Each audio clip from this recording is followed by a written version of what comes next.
Welcome everybody to the New Lyre podcast. I'm here with Father Longenecker, and we're back for a new discussion about timeless poetry. So welcome, Father Longenecker. Thank you. So you are the pastor of Our Lady of the Rosary Church. You're also a senior contributor at the Imaginative Conservative, which is a very fine outlet. And you also have a collection of verse entitled Of Sudden Certainty. Yeah, along with a good number of other books and articles and so forth that I've written, but that's the volume of verse that's been produced so far. Right. So, I mean, our theme today is why writing poetry is useful. And I think it sounds like a pretty open question. I think once we get into it, right, I have the image of, the elementary school teacher telling the children to, try writing poetry, write down your feelings, put down your feelings on paper. And I mean, when I look at a lot of contemporary verse or even modernist verse, sometimes it seems like the idea isn't much more different. It's just a more articulate kind of writing. It's more stylistic, but the idea of just throwing feelings on the page, I think this is very common today, and I think it's very misleading if we want to get at what the higher role and power of poetry can be. So that'd be interesting. Yeah, what you're getting at here is what some people call the Romantic heresy, and this dates back to the French Enlightenment thinker Rousseau. He was the first one who really had this kind of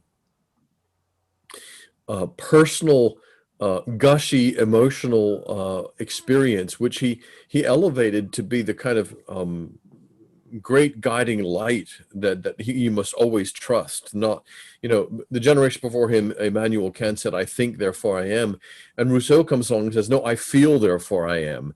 And it's this personal, emotional experience which then blossoms into the Romantic movement in the next generation after Rousseau, in which the Romantic poets and also the Romantic artists and musicians and so forth begin to popularize this idea that the individual human emotion is the divine light within, is the guiding force, is the inner voice we must all listen to, and all this kind of stuff, which and the philosophical background for this goes back even further into distrust of any other authority. So this is now widespread in our culture, in a form of sentimentalism, and in which we're told to trust our emotions, and our emotions are let your heart be your guide, and all this stuff. Okay. And while this is one of the sources for enlightenment and one of the sources for guidance, it's not the only one, and it can be a very faulty one. And the worst thing about it is, if you excuse me going on a little bit, is that we are told to trust these feelings when the feelings are nice and gushy, and we're feeling wonderful about wandering lonely as a cloud, or sitting on a mountaintop and pondering the sunset and all that, or looking at puppies and kittens and feeling a bit gushy. And but there are other emotions too, like rage and anger and violence and revenge. And if we learn to trust only our emotions, then we start treating those emotions like good emotions too. And that's also pretty prevalent in our society today, where people are actually responding to the negative emotions. And that too is a form of sentimentality, which is pretty ugly. I mean, that's a great paradox, right? There's the kicker right there. If we're just completely devoted to our emotions, and our emotions have primacy when it comes to reality and truth. Yeah, what about the bad emotions? Because you're right, it's usually about the good emotions and being authentic and feeling. But I mean, we talk here a lot about timeless poetry, and the question of, well, if poetry isn't just about writing feelings, or it's not even just about style or good writing, which is often another, people who are some of the better modernists, right? There's still this idea of good writing where they may write very well, but there's also a question of idea content. What is the essence of, what are they using the form and the language to impart, right? Language is a reflection of ideas. And I've noticed a lot that in modernism, there's been a tendency to almost idolize language. If there's if we look at Yeats, if we look at, I mean, Hart Crane is probably the best example, because he wrote so dazzlingly, if you will, and beautifully, right? But when we look for what the content is, and again, the whole movement became about, you should be ashamed for trying to look for content. You can't experience the art and the emotions just as they are. There's something wrong with you. So Yeah, and T.S. Eliot is one of my heroes, and he was very influenced by the French symbolist poets. And by the time Romanticism had advanced into the early 20th century with the French symbolists, they're starting to do something which is really interesting and exciting, which I think manifests in the kind of modernism you're talking about, and that is that they wanted to produce an image. They were sometimes called the imagists as well, yeah, and they wanted to produce an image in words which in and of itself produced feelings, not through the meaning of the words and not through the denotative meaning of the words, but through the emotional connections that were shared at a subconscious level. This is all connecting in with Jung and symbolism and all the rest of that stuff, which is going on at the same time. So T.S. Eliot picks this up and he uses it brilliantly. We use an image like the one in The Journey of the Magi, where he says, and an old white horse galloped away across the meadow. And you're thinking, well, what does that have to do with the journey of the three wise men? Um, Nothing.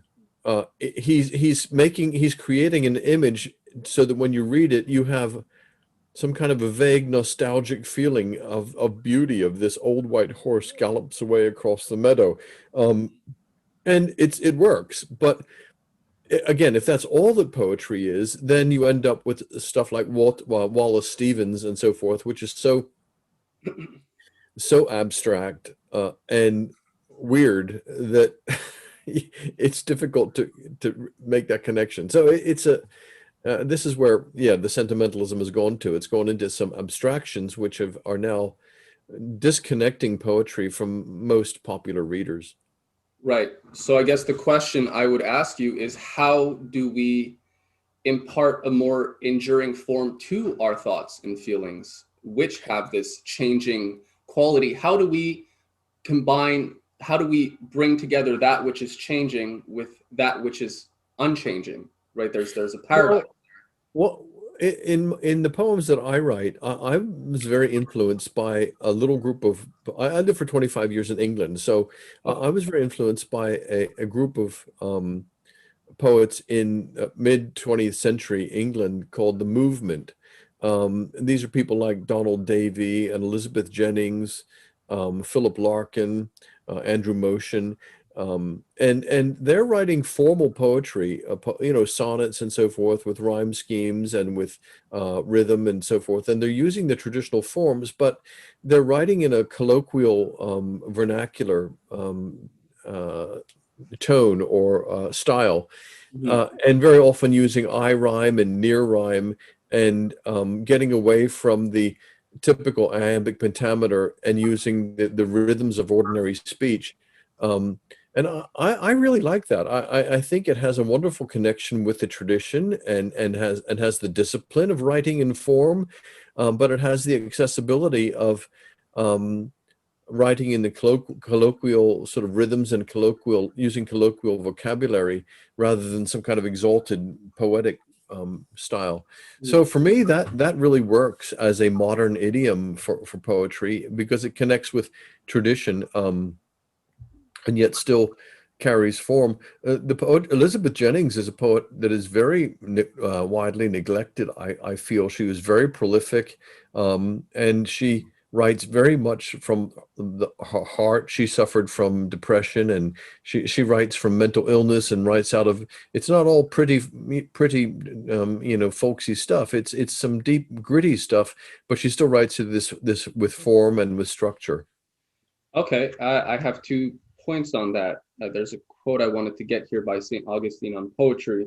But first thing I'd say is, okay, I mean, this question of ugliness, I mean, is also, I think, a worthwhile question to take up, because you said Jennings, she doesn't necessarily take the prettiest or most pleasant themes, but the question of it's the treatment. You can take something ugly and give it a beautiful treatment.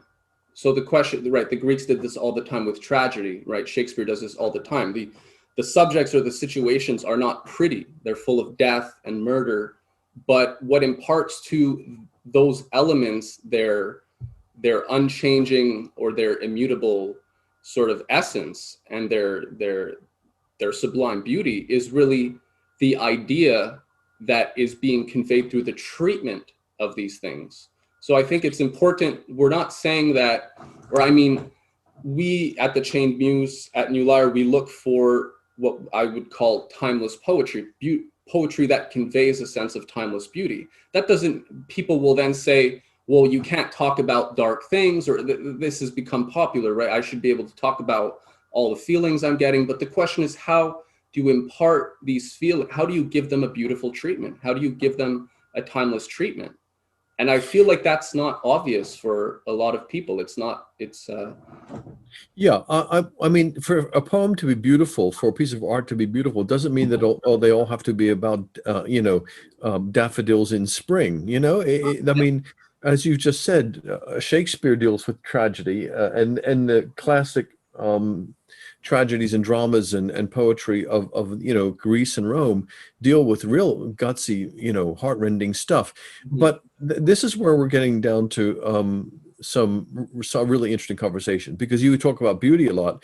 Beauty and truth and goodness are a little holy trinity. Okay, so if you have beauty, truth, and goodness, you have the three of those working together. So when we witness truth, even though it's a dark truth, we're also witnessing beauty and goodness. When we witness goodness, we are also witnessing beauty and truth. So in some works of art, like if you take Macbeth, which is full of bloody murders and revenge, yeah, and mental illness and all the rest, you're looking at truth.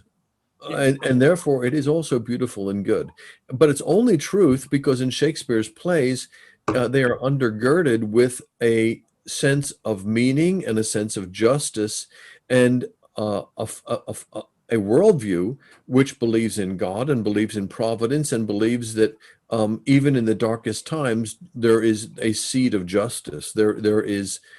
That's why when we come out of Hamlet, after all the blood is shed, we believe that we feel good because we feel that justice has happened, even though it wasn't pretty to look at. And so this is what we're getting down at. But and the reason that modern poetry is all over the place is because we basically live in an atheistic culture, and we live in a culture and an intellectual environment which does not actually believe in divine providence, does not believe that there is a meta narrative, does not believe that there is a hand of wisdom guiding the human history. Instead, it's random, it's absurd, it's empty. And therefore, we come away from an awful lot of modern art feeling empty, and feeling absurd and feeling despairing, because those are the emotions too, and those are the emotions which they have successfully communicated. right. I mean, there, those are good.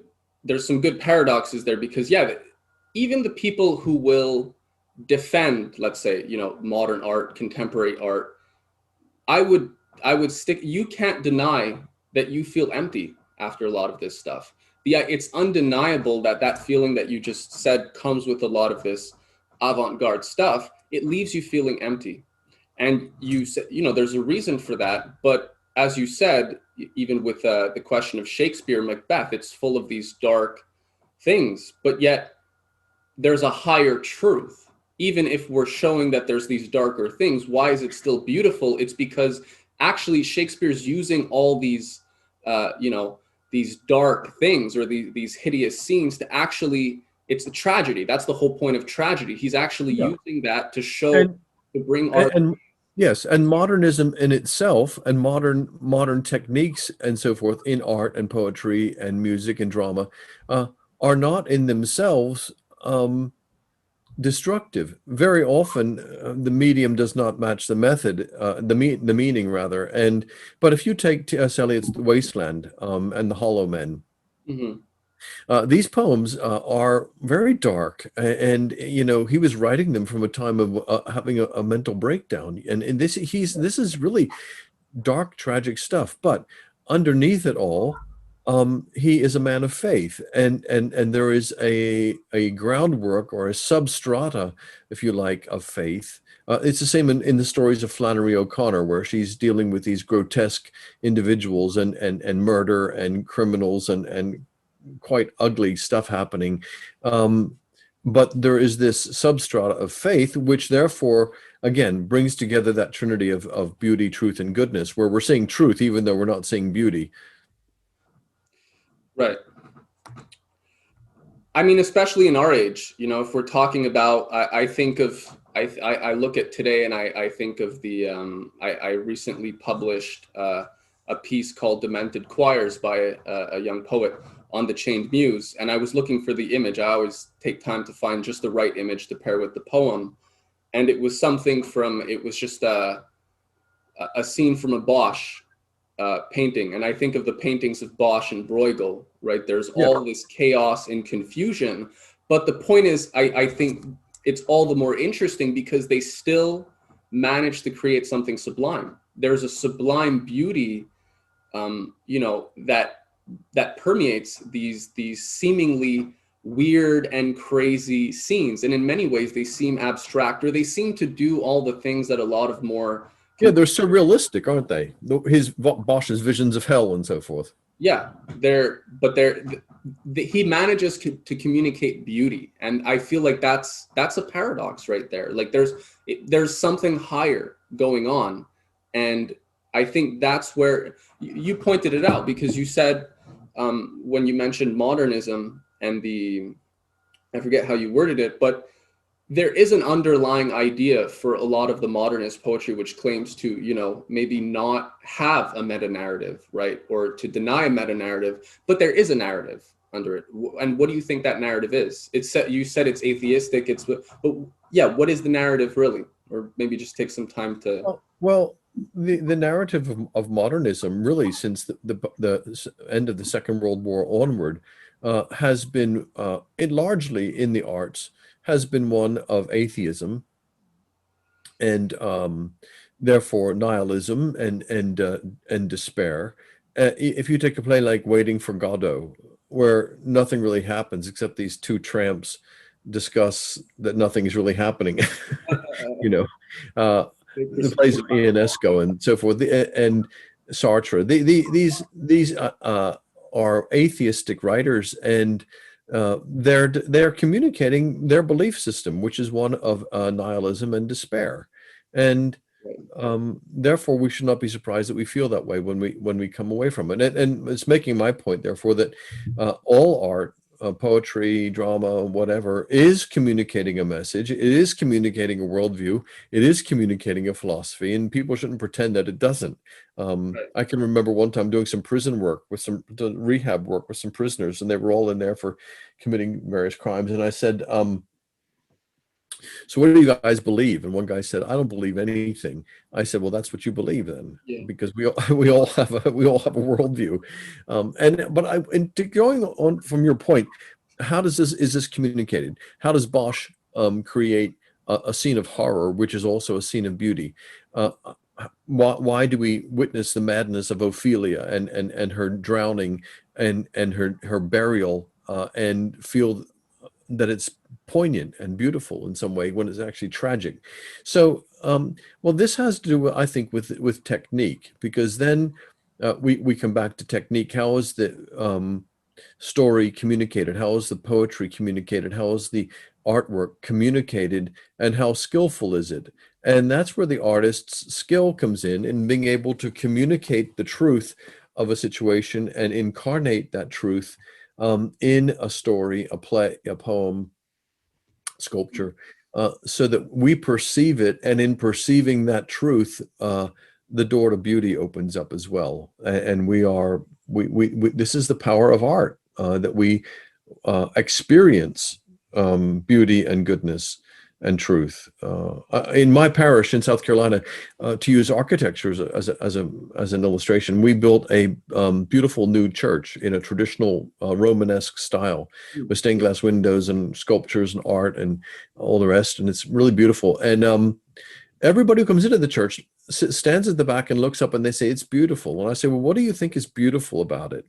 Mm. And they'll say, "Well, I don't know. I like the stained glass windows or something," Mm. and this illustrates my point that the beauty transcends language, and it's an apprehension of beauty, which is therefore, I believe, because I'm a Christian believer, is actually connecting them with the divine.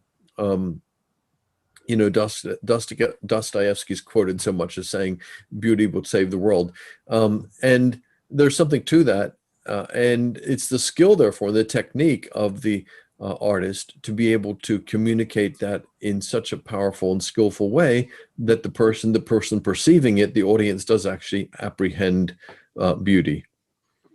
Right. I There's something I want to say on that, but I feel like I should read you this quote based on what we're talking about. This is by Saint Augustine, and he's speaking. It's his De Musica, and he's speaking about the role of poetry, the purpose. The purpose of it is to lead young people of ability, and perhaps older people too, gradually, with reason for our guide, from the things of sense to God, in order that they may cling to him who rules all and governs our intelligence, with no mediating nature between. It is the ascent from rhythm in sense to the immortal rhythm, which is in truth. So I like that. I like the fact that I mean, we have to say it, right? When we start throwing around the words, even God, so many people today, especially in this culture, everybody has a different idea about it. And I'd say it's somewhat like, love or truth. A lot of people talk about these things, but do they really have a personal relationship with these things, or have they really investigated them? Right? There's a lot of different ideas about it, but I think the way Augustine is putting it, right, when he says from the things of sense to God, I mean, he's just making the point, and I think it's hard to deny that there is something.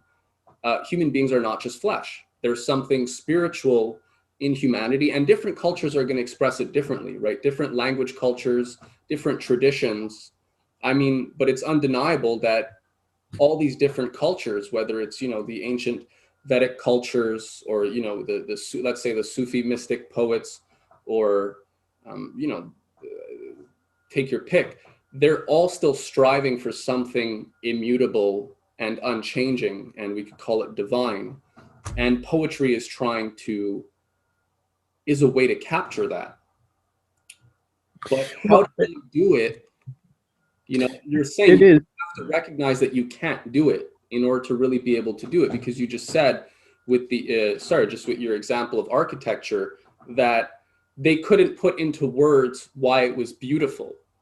But you just made the point the beauty transcends language. But I think that's part of the discovery, and same with something like the notion of a creator, right? You have to start with the fact that you're dealing with something unknown, that you can't have any sort of directly perceivable knowledge. You can have indirectly perceivable knowledge. And the question is, just because you can't have directly perceivable knowledge of something, you can have indirectly perceivable knowledge of it. But what does that mean? What is the nature of that? And poetry, I think, does this through irony and paradox and metaphor. The word metaphor is a Greek word that means to transfer, right? It's taking us higher, and it's using these images to show us something that isn't there, right? It's the paradox among the images that compels us to generate some new notion, like a discovery that can sort of make sense of what we're experiencing before us. But it remains, like you said, um, outside of what we can actually put into words. But yet, I feel like that's the starting point. That how do you then do that? Just because you can't put into words, it doesn't mean there's not a whole structure of things that we can sort of explore. And I think the idea of a creator, in many ways, there's some similar challenges, wouldn't you say?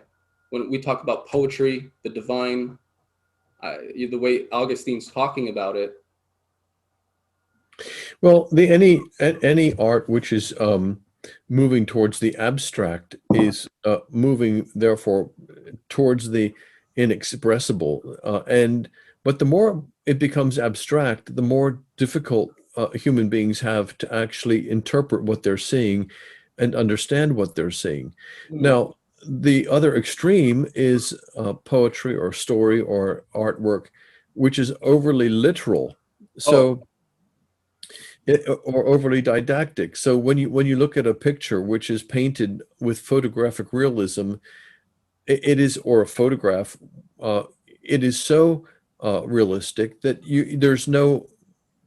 there's no meaning communicated through it, unless it's something like a Thomas Kincaid painting, which, or calendar art, which the meaning is just shallow and kitsch. Um, but if in the other extreme, if the artwork is too abstract, then no meaning can be communicated either. So therefore, it seems to me that the ideal work of art, whether it's sculpture or poetry, drama, is mimetic. It's imitating life, but recreating it in such a way that the audience perceives it from in a new way.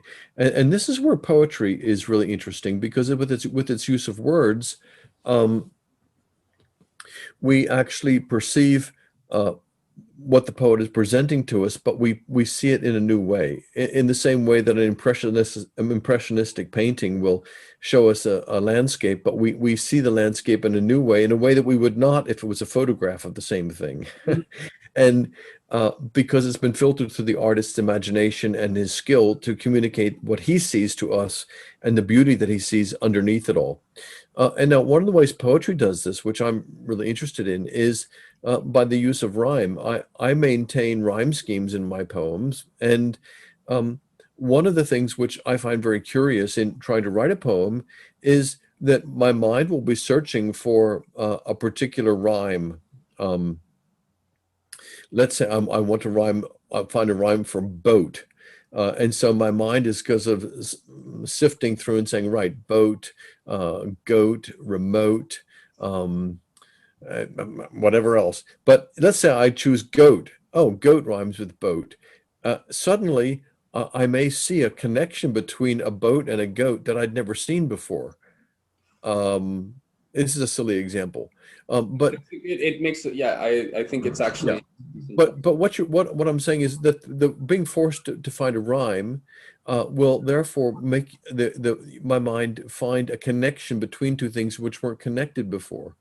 And that is a little opening, like you say, to a truth. It's an opening to something which, as the person reads the poem, they too also see this. So, for instance, I wrote a poem recently about the nativity of our Lord, Mhm. and I rhymed the word child with wild. Mhm. Uh, and I rhymed the word manger with danger. Okay. And so by bringing in danger to manger and wild with child, I was able to upset the whole sentimental little Christmas nativity scene, Mm. which Mm. is what I wanted to do. Okay. But it was by finding those two rhymes that things had a crunch to them, and new perceptions of reality were able to be opened up. And this is the exciting thing, I think, about poetry. And one of the reasons I think it's so important to write poetry that rhymes and poetry that is mimetic. In other words, it is connecting with a real something which is recognizable in life. Mm. You know, in nature, a tree, a bush, spring, in a story, in scripture or in classical literature, a character that we recognize or whoever. It's when I say it's mimetic, it's imitating life. We see something real in life. It's not totally abstract, but neither is it sort of photographically realistic or didactic. Right. Yeah, I feel I understand the imitating life thing, and I mean it's true. I also feel like it can be misleading for when I look at a lot of the way a lot of young poets or the ones winning the prizes, all the ones winning the prizes these days, they're sure they're talking about life, but there's a lot of, okay, here's, I thought I was going to bring this up earlier, but there's a lot of navel gazing. I mean, there's a lot of talking about one's experience, and it's very self-referential. And I think part of the challenge for poetry is to make it universal and is to give it a timeless quality. And we Yeah, see quite the but opposite. yeah, but the self-referential, that's a good word that you use, self-referential poetry that's being produced is reflecting our society. Our society is a masturbatory society, Mhm. excuse the sexual language, but it is a society of self-love. It's a society of not just focusing on your navel, but focusing a bit below the navel, to tell you the truth. And it is a society which therefore is going to produce art which is pornographic, which is sentimental, which is self-referential, which is navel gazing, and which is ultimately boring, just boring. And the people who are winning these prizes are being given prizes by people who are just like them. It's narcissistic. The whole thing is narcissistic. Excuse me, you got me going to a rant here, but Well, we like rants. We like long-winded yeah, rants. well, there's a rant for you, and I mean, I don't even read this stuff because I don't even, I can't connect with it at all because it's not really talking to an audience even. It's just, again, as you say, it's navel gazing. It's just looking in on myself. Look at And that's the society that we're in, I'm afraid, because there is no external points of reference. If once God goes, there is no objective external point of reference. What is there? If you think philosophically, there is nothing else. Mhm. Um, except oneself and one's emotions.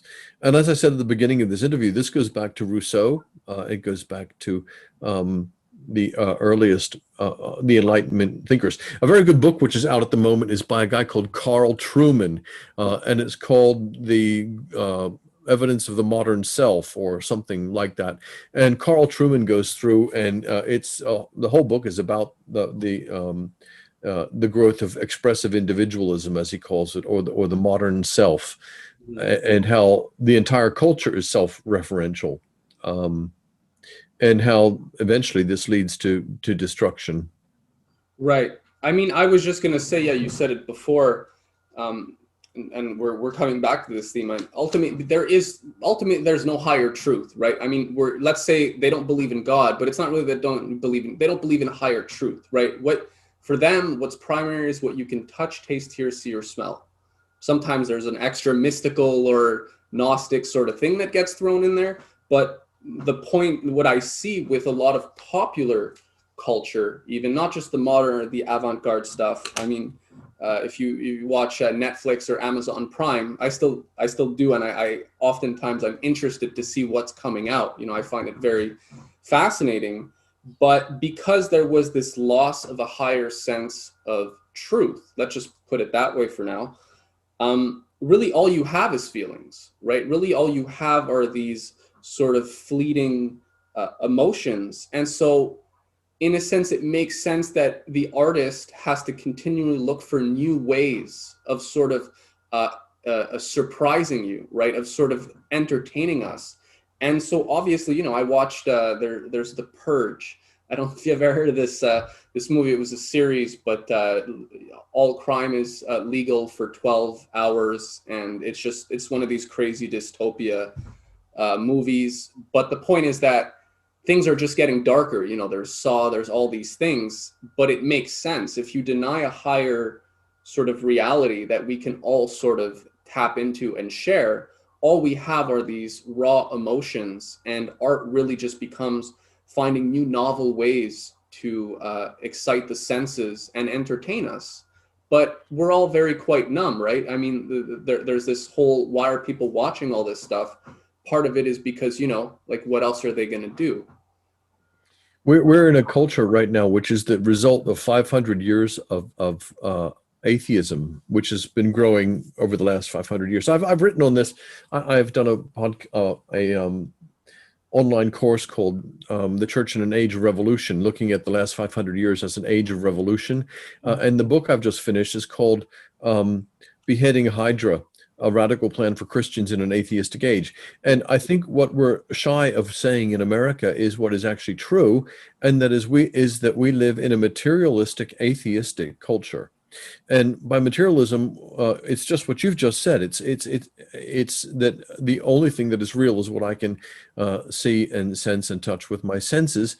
And if that's true, then that is a mask of atheism, because God is the ultimate invisible reality. And if you don't believe in invisible realities at the lower level, you cannot believe in an invisible reality at a higher level. So Right. therefore, we live in a kind of default atheism. And very few people go around saying, well, I'm an atheist, and wear it on their sleeves. But no, they are. That they live that way.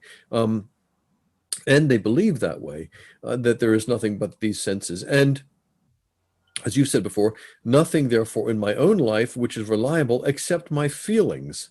Mhm. Now, the problem with this also in wider culture is that if it's only my feelings, then there's no sense. There's no way of discerning what is true and what is false. And this is why in our society we hear so much about fake news, because in fact, nobody knows who to believe because everybody is lying, but they don't know they are. Right. So, so there's, I sometimes say it's like dancing on quicksand. We don't know, and nobody knows what's going on, and nobody trusts anybody. And so the conspiracy theories spring up because people are looking for something to believe, or people drift into sentimentality and just relying on their own feelings. And the arts are portraying this as well. So therefore, you'll find in the arts, in drama, film, poetry, all the rest, this same rootlessness, the same wasteland that Eliot actually discerned 100 years ago. But it's still with us, and it's worse because it's much more widespread. And in the end, if you take it to its logical conclusion, the prognosis is not good. Yeah, very true. So the question is, I mean, our conversation is broad, and that's what we like. So the question is, what do we do, right? I think that becomes the natural question. But just to qualify that, since we're a podcast about poetry and art, what do we do? How can art, poetry, maybe provide? Uh, how can it play a positive role in addressing this? And let me just qualify that, because we are observing the 700th anniversary of Dante's death. And I've used this paradox before, but I made the point, if Dante were a real modernist, the kind that we saw in the 20th century, he would have never written the Inferno, Purgatory, and Paradise. He would have just written the Inferno, because that's what he was in. He was in a super corrupt, degenerate society. But the role of the poet is not just to mirror, like, what if you live in an ugly, corrupt society? Are artists just supposed to become a mirror of the ugliness and corruptness? How do poetry ultimately becomes a way to transcend the immediate reality, and reach for something higher. And so people pervert that, I think, today, but its true function remains its true function. So how would you address that? Well, I think Carl Trueman, in the book I just mentioned, which is called the Growth of the Modern Self or whatever, he actually says that we are in a radically different context and situation than anybody's ever been in before. He said no matter what people believed in the whole eons of human history, everybody up until pretty much the middle of the 20th century believed that there was some sort of overarching truth, some sort of overarching authority, some sort of greater being, some sort of greater residual truth, foundation of truth. Even, no, all of humanity, not just Western culture, but it didn't matter whether you were animists or pagans or whatever. You believed in something greater than this physical world. What you believed might have been wrong. It might have been mistaken. It might have been weird. But everybody, from the murderous Aztecs to the Greek the Greek philosophers, believed in something greater. He says, but now a huge proportion of our Western culture don't have that foundation at all. They actually have a negative view that there is nothing there. So nihilism has really swept in, and therefore he makes the point that I've made elsewhere, that there is not really any connecting point for argument. There's no connecting point for debate. We're all awash. So this, if this is the case, and I believe it is, this is actually one of the hopeful signs for art, because Mm. art cuts through all of that. And art that actually deals with truth, beauty, and goodness in the way that Dante did, or any of the great poets, can actually cut through that lack of a shared foundation, and present people with like I said before, an apprehension of beauty, an experience of beauty, Right. a participation in truth and goodness, which is beyond even beyond their consciousness, but which they know deep down they've connected with something. Maybe I could just give a kind of silly example, but it's from film. And I trained some years ago as a script writer, and our teacher for script writing told us about the power of film and drama by telling us about going to see Star Wars for the first time in the 1977 or whenever it came out. And he said he saw it in a big theater in London, seated about 3,000 people. And this movie had just taken the world by storm. It was like terrific. Nobody's seen anything like it. Yeah. And he recounts the incident where Luke is at the climax of the movie. Luke's flying down the canal on the Death Star, and he has to drop a bomb down the ventilation chute to blow Right. the thing up. And everybody's going, yeah, we know that scene. Everybody is so famous. And as he's going down there, he's had the two runs and he only has three bombs, and the first two have failed. And on the third one, he's going with his autopilot, and he hears the voice, "Go with the Force, Luke. Right. Use the Force, Luke." And he hesitates, and then he pushes the autopilot away and goes with the Force and drops the bomb, and it succeeds, and the Death Star blows up. And at that point, my teacher said everybody in that cinema stood up and cheered. And he said they didn't cheer because Luke destroyed the Death Star. They knew that it was that kind of movie. He probably would destroy the Death Star. Right. They cheered because he went with the Force. Mm. And he said 3,000 people at that point had apprehended beauty, truth, and goodness. Hmm. They apprehended, first of all, that there is such a thing as good and evil. They said they wanted to be on the side of the good, not the evil. They believed that there was such a thing as a spiritual force. They were affirming that they wanted, like Luke, to go with the force in order to defeat evil. Mhm. And it was a beautiful moment. That's why they stood and cheered. And so I'm sharing that story to say this is the power of art, that it can actually cut through all of the nihilism and enable people in the modern world to really apprehend truth, beauty, and goodness in a way which really arguments and argumentation and intellectual presentations cannot do, because it hits you at a subconscious level. It's even more powerful, because he says nobody walked out of the cinema that night and said to their date, I had a profound metaphysical apprehension at the climax of that film. They just said, wasn't it a great movie? Okay. So, and because it operated at a deeper level, he's making the claim for the power of film. I watched Saving Private Ryan again the other night. There's another, film. So many films do this actually quite well. Poetry can do it quite well. Short stories can do it quite well. Drama can do It's it quite very well. powerful. I mean, I'd argue if Shakespeare were around today, he wouldn't be writing dramas for theater. He'd be writing screenplays. He'd be Yeah, oh writing. yeah, of course he would. Yeah, yeah. So, but that points the so then the problem isn't that there isn't a lot of the art expressing different ideas and worldviews. I mean, ultimately, that's what art is, and there's always an underlying idea. And I think we always want to investigate that. I think that's part of today, or especially again with in modernism, new criticism. There was an emphasis on a close reading and just paying attention to the writing, the words, the style.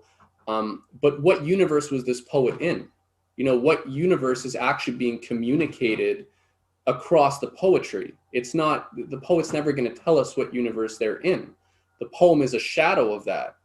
And all art does this. And so you're describing the art where there is a higher sense of, in here, Star Wars, it's Yeah, the, and that's why oh, all of all the critical theory and all the critical intellectual stuff going on in universities about, dissecting poetry and dissecting the language and deconstructing, that's all just a load of it's just, I don't have any time for it. It's shallow, about the ideas.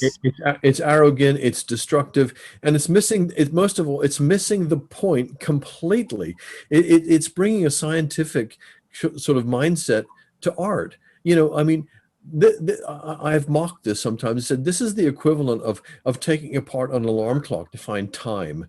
I mean, it's that dumb. It's like going through and analyzing Cezanne's oranges, and trying to understand the beauty of Cezanne's oranges by doing a chemical analysis of the cadmium paint he was using. I mean, it's that ridiculous. And so therefore, but I feel hopeful because actually on the popular level of art, popular novels, popular poetry, popular film, drama, stories, some good artists and good writers are actually dealing with these themes and dealing with these the things we've been talking about in a way which opens up for people and connects with people, and they're not worried about receiving critical acclaim, and they're not worried about what some English professor somewhere thinks about them. They're writing good, marketable stuff, which gets out there. I'm thinking of somebody like Dean Koontz, for instance, who writes, in the horror genre, but really deals with very interesting themes. John Grisham, who writes those airport novels about lawyers, is always dealing with moral themes. And so also people will sometimes say, well, I can't write anything because it's so difficult to get it published. It's so difficult to have it marketed. Actually, with the new media, more and more stuff is available by more and more people. I mean, I'm working, for instance, at the moment. I've always held back from writing novels because it's so hard to get them published. But I've decided to write a podcast, a serialized novel to be put out as a podcast. Interesting. So, and I'm having an actor. It's in first person. An actor's going to be reading it. Other people are doing stuff like old-fashioned radio theater, where they're getting friends together and they're recording a drama for radio like they used to back in the Right. That's 1930s or whatever it is. And so with the new media, there's loads of opportunities to get stuff out there for creative people. So if you're writing a play, if you're writing a novel, you can self-publish, you can put it out on your blog, you can get people can get the stuff out there. So I feel hopeful about it. Yeah, no, I definitely think there's hope. And as things get more challenging, chaotic, people are going to be looking for, I don't want to say an escape, but a refuge, somewhere where they can actually sort of get in touch with something, that speaks to that higher part of them. But again, I think ultimately there's a battle of ideas in the realm of the arts. There always has been. And I think it's pretty clear when we look today. I mean, there's a very dark view of humanity that's popular. And like you said, there's hope in everything, but I think it's important to recognize that, to call out this, if you look at all these end of the world movies, these in popular culture today, the view of human beings is really, you said there's no belief, right? That people largely are atheistic, but I actually noticed that there's really a very strong Gaia worship that's really rising, which is really really just a Malthusian sort of outlook, where the earth is finite, we have finite resources, human beings came with their dirty progress, their science, and they're dirtying Mother Earth, right? It's like the original sin. It's being destroyed. And ultimately, there's this sort of entropic closed system where there's only so many of us that can fit on the planet. There's only so many resources. And while there's a lot of attacks against, let's say, traditional religion, or, let's call it classical spirituality, there is a very religious tone to a lot of the popular narratives. As soon as it comes to what is the image of humanity that's dominant today, it's the human beings are bad. They're ruining Earth, and if we're to repent, we have to. There's this equilibrium. There's this very esoteric sort of, the Earth has this equilibrium that we all just have to tap into, And I mean, you even see with the papacy and the Gaia stuff, it's actually, but that's another story. But I would just point to the fact that it's permeating our culture. And so when we're talking about art, I think there is this battle around what image of human nature, what is the human image of human nature? And we need to recognize that and really have a dialogue about that, you know? It's no coincidence that with the rise of Romanticism in with Rousseau and Wordsworth and the Romantic poets, it's no coincidence at all from going on from what you just said, that the uh, inner emotion was linked with some sort of nature worship. Uh, Typically amongst the Romantics, there was this "I wandered lonely as a cloud" type of thing, sitting on the mountainside. Mhm. What's that famous painting of the Romantic poet? There's this guy standing on a silhouette, a guy standing on a mountaintop, and the fog out in the distance, and there's this whole sense of the surge of nature, because they didn't believe in God even back then, so they fell in the trap of pantheism, and that's what's happening in our society too. People cannot live in a total spiritual vacuum. They can't live with total materialism, so they will turn to all sorts of other spiritualities. G.K. Chesterton said, once people stop believing in the church, they start believing in witches. In, in other words, the occult starts to come back in the back door through nature worship and through occult practices, and through demonology and all sorts of other things, because people cannot live. We're spiritual. We're created as spiritual beings. And so it's against our nature to be totally atheistic. I was very interested to follow something called the Paranormal Podcast some time ago. Okay. And this is a guy who's got a really big podcast going, and he discusses, Mothman and the Bigfoot and Loch Ness Monster and ghosts and UFOs and all sorts of paranormal sightings. But what I noticed about this is that he never had any episodes on um, Christian miracles or Christian paranormal events, things like the incorrupt bodies of saints, or the miracle at Fatima, or Eucharistic miracles, or anything which because the Christian church, especially the Catholic Church, has a lot of this stuff, and no matter what you think about it, it's interesting. And but he never touched on that, which makes me think that the two things, that the people are searching for spirituality and for the connection with the other side, but they don't go to the church for it. They think the church is something else. But that's another topic. We're getting off topic. Yeah. We were here to talk about poetry. Yeah, you're right. I think it's, yeah, I often have to bring, this is not a political podcast, this is not a religious podcast. That being said, ultimately, if we're going to have a serious discussion about poetry and art, we're talking about ideas. And so it's going to branch out into, we want to look at what people's worldviews are. This is really what's underlying a piece of art.